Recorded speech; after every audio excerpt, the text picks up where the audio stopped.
இன்றைய ஆத்மீக தேன். சங்கீதம் 114:8 உங்களுக்காக நான் வாசிக்கட்டும். அவர் கன்மலையை தண்ணீர் தடாகமாகவும் கற்பாறையை நீரூற்றாகவும் மாற்றுவார்.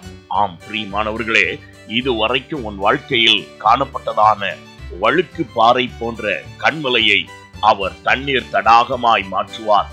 எவ்விடத்தில் உனக்கு இடர்தல் காணப்பட்டது என்று சொன்னாயோ, வழிக்கு விழுந்தவனாய் தோல்வியை சந்தித்தேன் என்று சொன்னாயோ, அந்த இடத்தை என் தேவனாகிய கர்த்தர் உனக்கு நீரூற்றை தரக்கூடியதான நல்ல தண்ணீர் தடாகமாய் செழிப்படையும்படியாக, காரிய சித்தி உண்டாகும்படியான செழுமையான இடமாக என் தேவன் மாற்றி தருவார். இதோ இந்த ஒர்க்கிங் ஃபர்ஸ்ட் டேயிலும் உன் வேலைக்கு போகும் பொழுது அவர் மேல் விசுவாசம் உள்ளவனாக உன்னுடைய எல்லா தடை கற்களையும் உன்னுடைய எல்லா இடையூறுகளையும் நீ கர்த்தருக்கு முன்பாக ஜெபத்தில் வைத்து விசுவாசத்தோடு கடந்து செல்கிறவனாயிரு.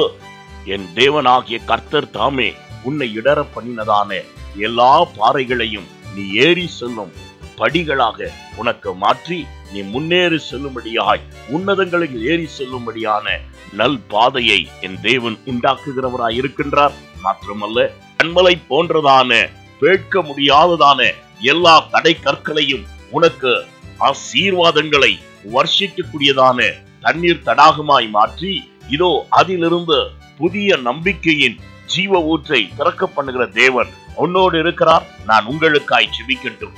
எங்களை அதிகமாய் நேசிக்கும் அன்புள்ள பிதாவே, கடந்த நாட்களில் எவைகளெல்லாம் தடை கற்களாய் காணப்பட்டதோ அந்த இடங்களில் என் தேவனாகிய கர்த்தர் உம்முடைய பிள்ளைகளுக்கு புது நம்பிக்கை உண்டாகும் நீரின் தடாகமாக அதை மாற்றி தாரும். உம்முடைய பிள்ளைகளுடைய வாழ்க்கையில் இருக்க வறட்சி மாறும்படியாக அதிலிருந்து நீரூற்றுக்கள் புறப்படும்படியாய் கிருபை செய்வீராக.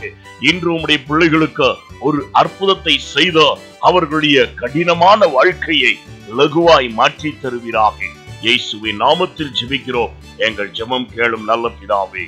ஆமென்.